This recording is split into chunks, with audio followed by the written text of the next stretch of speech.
friends, and welcome back to the channel. Last time we picked up, we were doing the underpainting for this giant painting, and I taught you how my process was for going about it. In this video, we're going to go about the painting process and how I go about actually painting the piece. If you're new, I'm Ash Artisan, and I'm an artist who loves creating stories through my paintings. Today, we are diving into the world of big ideas, big canvases, and even bigger risk as I take you through the process of my first large-scale acrylic painting. I entitled it The Mind's Realm. This piece is inspired by John Milton's Paradise Lost, which reimagines the fall of Satan and explores themes like ambition, defiance, morality. One of the lines that inspired me most is, "The mind is its own place, and in itself can make a heaven of hell and a hell of heaven." Now, you saw this quote in the beginning, and it's what inspired this piece. The line sparked a vision. What if hell wasn't just a place of torment, but also one of unexpected beauty and contradiction? That's how this painting came to life. A lush, vibrant hell, complete with greenery, a golden brown castle, scattered gold skulls, and Satan himself, swinging in the gardens of hell, kind of from my own vision, robed in a white and surrounded by leaves. This video will be a mix of storytelling, a painting tutorial, and the behind-the-scenes insight into the creative process. If you ever wondered how to take a concept and turn it into a fully realized painting, this is for you, so let's dive in. So starting off, I painted straight onto the orange and brown base of the underpainting, straight with the original colors, well, more of the local colors, before any additional lighting and value is incorporated. I felt like it was most appropriate to start with the white garments of Satan himself, as I wanted to do the most brightest colors and then work my way to the greens and the golds and stuff. Now, getting into more logistics of how to paint and the process of it. The first step in any painting is to plan your composition. For a narrative piece like this, storytelling is key. I wanted the focal point to be Satan, swinging across the entire composition, tall and calm amidst the chaos of his surroundings. Be sure that your workspace is a calming and inspirational environment, leading to a good, easy flow throughout your painting process. I used candles and old-time movies that really set the mood for me. If you're planning your own piece, think about where you want your viewer's eyes to go first. For me, that's Satan, so I placed him in the center of the canvas. Underpainting is where the magic begins. For this piece, I used a warm brown tone as the base. This not only creates a sense of depth, but also harmonizes the earthy greens and golds I plan to add later. When choosing an underpainting color, think of the mood of your piece. Warm tones like burnt sienna or raw umber are great for creating depth in natural and golden settings. Cooler tones like blue or gray work well for atmospheric or mysterious vibes. The goal here is to establish the light and dark values. I focused on creating strong contrast in the castle and Satan's figure to make them stand out. Don't stress about details yet. This is about the setting up stage. Start with broad shapes and gradually refine them. It's easier to correct mistakes early on than later, when the details are in place. Bringing the painting to life with color is the most exciting part. I tried starting with the more focal point of the composition, as it's the most fun for me and keeps me on my toes as I go through the art process without getting bored. Acrylics dry fast, which can be frustrating but also makes the ideal for building layers. Start with darker tones and gradually add lighter colors to create dimension. One of my favorite techniques is glazing. This involves mixing a small amount of paint with a glazing medium, or water, as I like to use most often, to create a translucent layer. I usually make digital references to reference off my lights and darks and where the sun is coming from to reflect off of the figure, kind of like here where I'm adding in the yellows into Satan's shirt, reflecting from the outside world. These are the main tips that I use as I go through the painting process, and I keep them in mind as I paint each part of the painting. Now I'm going to talk about why this piece is inspired by John Milton's Paradise Lost and the meaning of the piece and how it relates to his work. Milton's Paradise Lost is not just an epic poem about the fall of man. It's a deeply introspective exploration of free will, morality, and the immense power of the mind.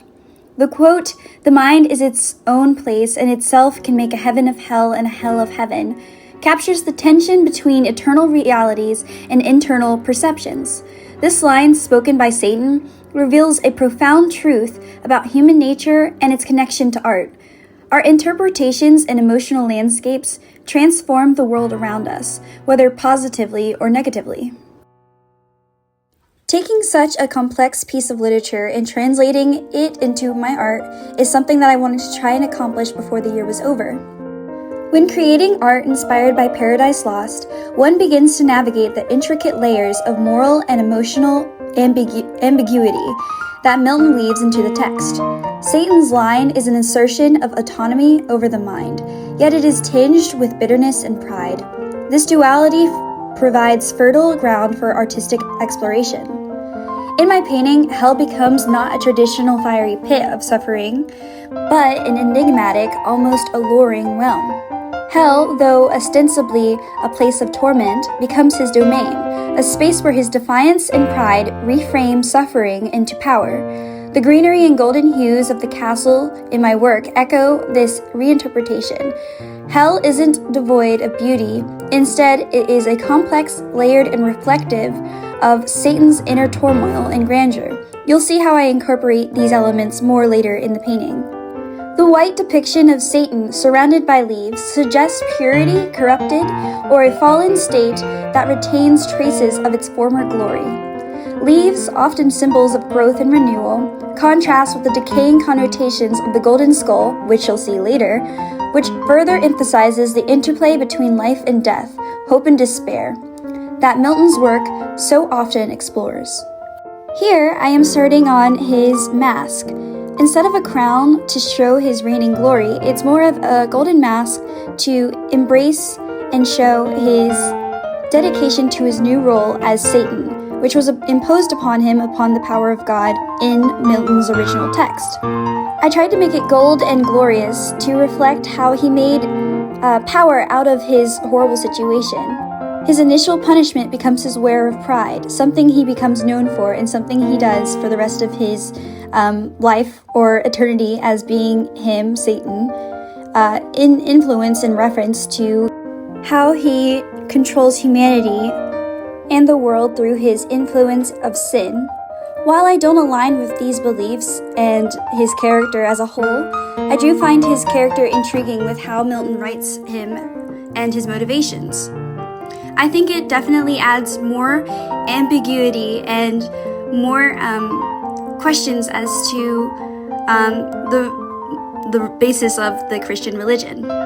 The mask was one of my favorite parts to paint as it had so much detail, and I wanted to make sure it seemed as a glorious fit for him, as well as convey still the evil nuances of his character, to still convey that he is still a dangerous and morally wrong character.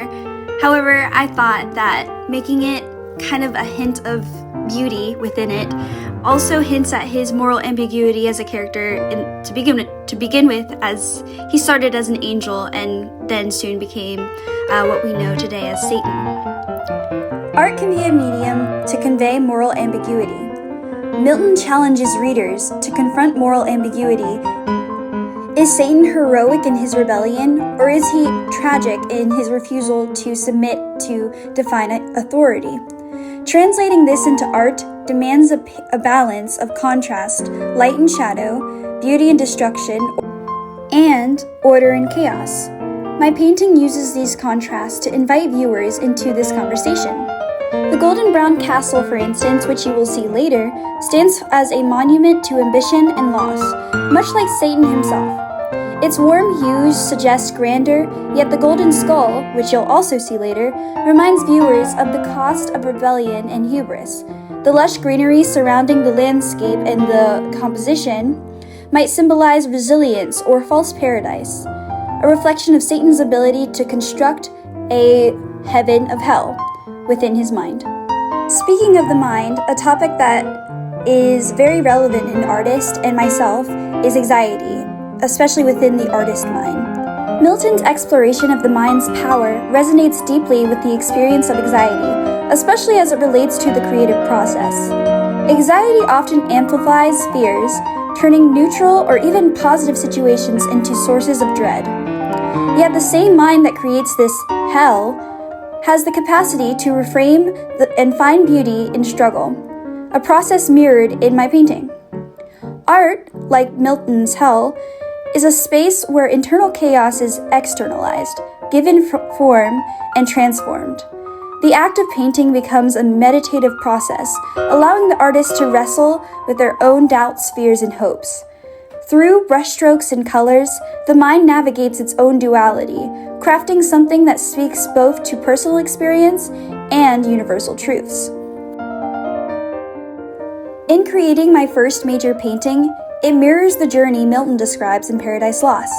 The initial underpainting, much like the foundation of a worldview, sets the tone and structure. Adding layers, shadows, highlights, and intricate details parallels the complex emotional and moral layers in Milton's work. For example, my use of white for Satan might represent his inner struggle, a reminder that the celestial being he once was. This choice not only reflects his tragic nature, but also speaks to the broader theme of transformation. Leaves surrounding him could symbolize the potential growth and change, even in the most unlikely places, a nod to the mind's capacity for resilience and reinterpretation. The golden skull, which once again you'll see later, acts as a counterbalance, a stark reminder of morality, ambition, and the ultimate consequences of one's choices. By juxtaposing these elements, my painting becomes a visual exploration of the quote itself, a space where heaven and hell coexist, defined by perspective rather than an absolute truth. The quote from Paradise Lost speaks directly to the profound influence of our mindset on our experiences, especially when it comes to anxiety and stress. It acknowledges the immense power of our thoughts to shape our perception of reality. This is both a cautionary tale and a call to harness that power for transformation. Let's dive deeper into how this idea relates to anxiety and stress and how it can inspire resilience and hope. Anxiety can be personified as the mental hell. When anxiety takes hold, the mind can become its worst enemy. Thoughts spiral, amplifying fears and creating a mental landscape that feels chaotic and sometimes overwhelming. It's easy to fall into a pattern of worst-case scenarios, imagining outcomes that may never happen but feel vividly real in the moment. This mental hell often arises because our minds are incredibly good at storytelling, crafting narratives that seem believable but are not always grounded in reality. For instance, a single worry about an upcoming project or a personal issue might cascade into self-doubt or fear of failure. The more we dwell on these thoughts, the more that they entrench themselves. Much like the flames of Milton's hell, ever burning and fueled by our focus. But here's the empowering part. This hell is not external or absolute. It is a construct of the mind, and because it's within our minds, it can also be reshaped. Here is how we can reframe our stress, turning hell into heaven. Milton's quote also reminds us of the mind's extraordinary potential to reframe. While anxiety and stress are natural and sometimes unavoidable, our response to them defines their impact. For example, stress often arises from our perceptions of situations as threats. However, with a shift in mindset, those same situations can be seen as challenges, opportunities to grow and learn. This reframing is not about pretending the stress isn't there, but about choosing to focus on what can be controlled. If we think of Milton's Satan, this defiance represents both his pride and his determination. In the same way, we can channel the energy of our stress into productive outlets, turning the fire into fuel for growth.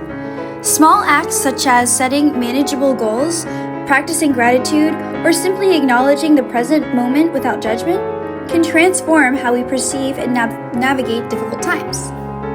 Here's how anxiety can form from creativity and the artistic mindset. For artists and creators, anxiety often walks hand in hand with inspiration. The same mind that imagines worst-case scenarios can also envision beautiful worlds, intricate designs, and transformative narratives, kind of like my art piece here. This duality is at the heart of the creative process. Art becomes a means of externalizing the internal chaos, giving shape and form to thoughts and emotions that might otherwise remain unspoken. In translating the quote into art, think about how my brushstrokes, color choices can mirror this journey.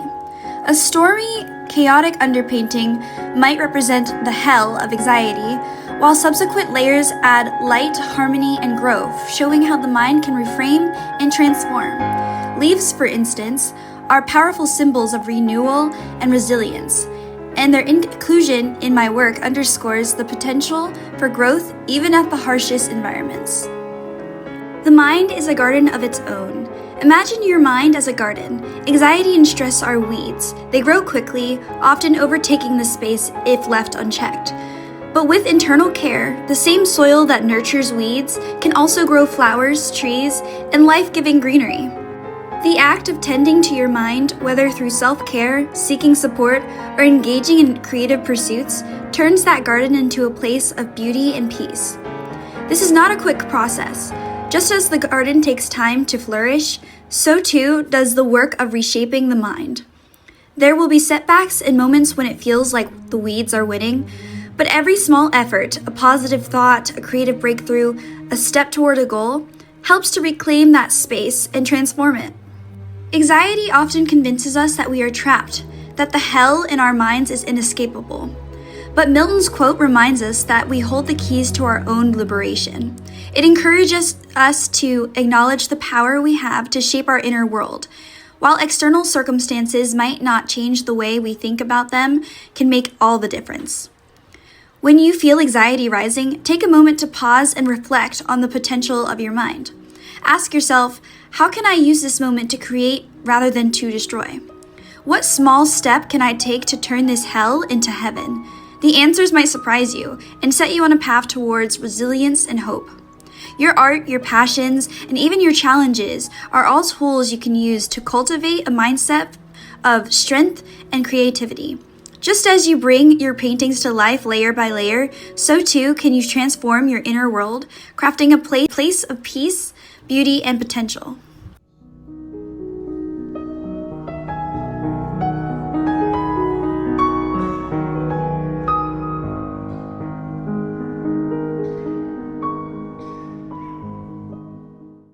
By now you have heard me ramble almost half of the video about Paradise Lost and its significance, especially to this piece and to the process and all of the nuances within it.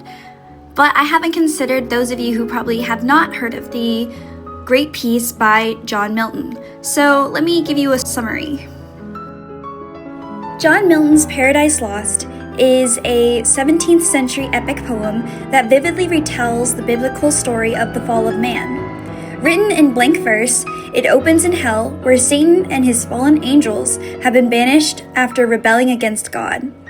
Satan, with his unyielding pride, refuses to repent. Instead, he declares his infamous resolve to make the best of his torment. Better to reign in hell than serve in heaven, is a quote from the story. Determined to undermine God's creation, Satan plots to corrupt humanity. After traversing the vast chaos between hell and earth, he infiltrates the Garden of Eden. There, Adam and Eve live in innocence, unaware of the cosmic conflict that threatens them. Satan disguises himself as a serpent and tempts Eve to eat from the forbidden tree of knowledge.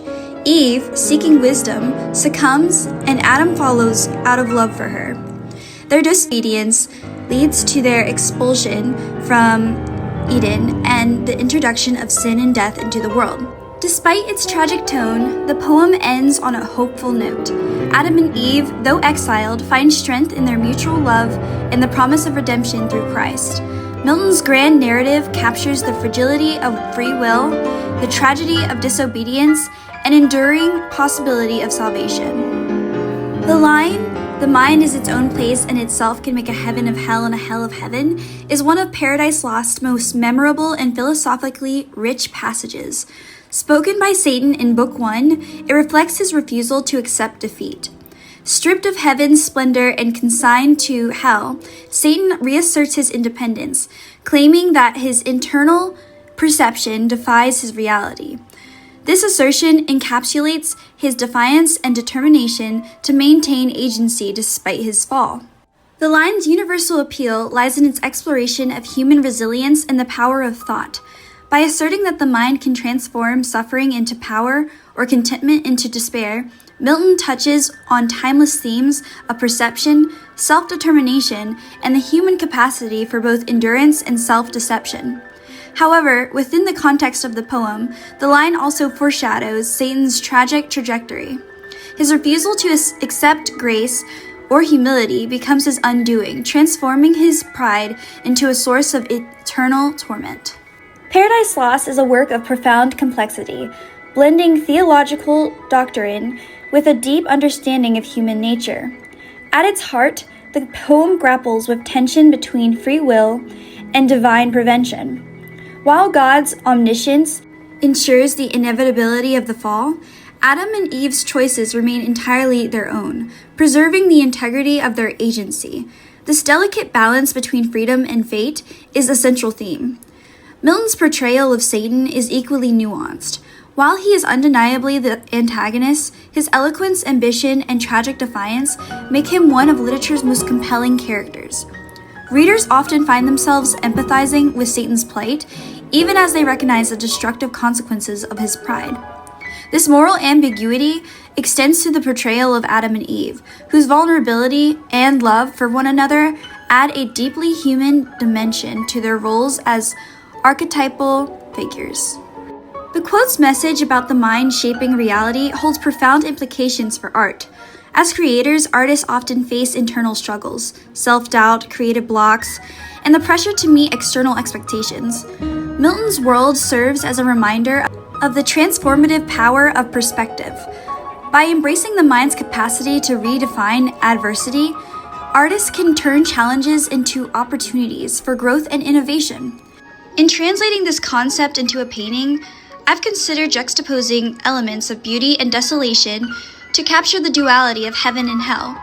For example, the lush greenery overtaking the ruins or golden accents amidst the shadow background can symbolize resilience and hope. This interplay between light and dark mirrors the mind's ability to find solace in chaos or despair in abundance. Here's how the quote has relevance to the topic of anxiety and stress. Just as Satan chooses to perceive hell as his own domain, individuals struggling with anxiety often find themselves trapped in the mental hell of their own making. Negative thought patterns can distort reality, amplifying fears and creating a sense of hopelessness. However, Milton's quote offers hope. It underscores the mind's capacity for transformation, suggesting that by reframing thoughts and focusing on the positive, we can reclaim a sense of control. Techniques such as mindfulness, journaling, and creative expression, kind of like painting, can help shift one's perspective, turning internal chaos into a space for growth and healing. In art, this process might be reflected in the act of creation itself. Painting, for instance, provides a meditative outlet, allowing the artist to externalize and recontextualize their emotions. By channeling inner turmoil into beauty, the artist mirrors the essence of Milton's quote: the power to create a heaven within the mind, no matter external circumstances. Milton's Paradise Lost is not merely a story of rebellion and redemption, it is a meditation on the human condition. The quote, "The mind is its own place," serves as both a warning and an inspiration, reminding us of the power we hold over our perceptions. Whether in literature, art, or daily life, its message resonates deeply, encouraging resilience in the face of adversity, and in the pursuit of beauty and meaning even in the darkest moments. So for the remainder of the video, I'm going to let you watch as I finish out this process, and then I'll pop in a bit later, so enjoy.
So as I'm finishing up here, I've entitled this piece once again, The Mind's Realm. This piece represents not just a painting, but a personal journey into the ideas of Milton's Paradise Lost.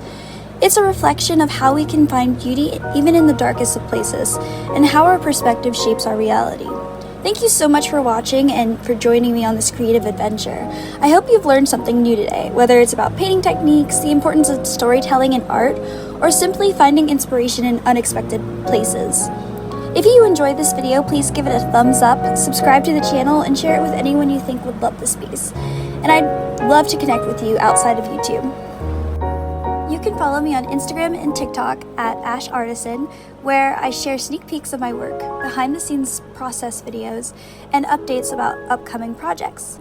Feel free to tag me in your own art post. I'd love to see what you're creating alongside of me. I hope you enjoyed the video, and I hope you learned something from either my process or my thoughts on the artwork and Milton's Paradise Lost. I'm definitely going to be looking in the comments if you have anything else to add to the conversation.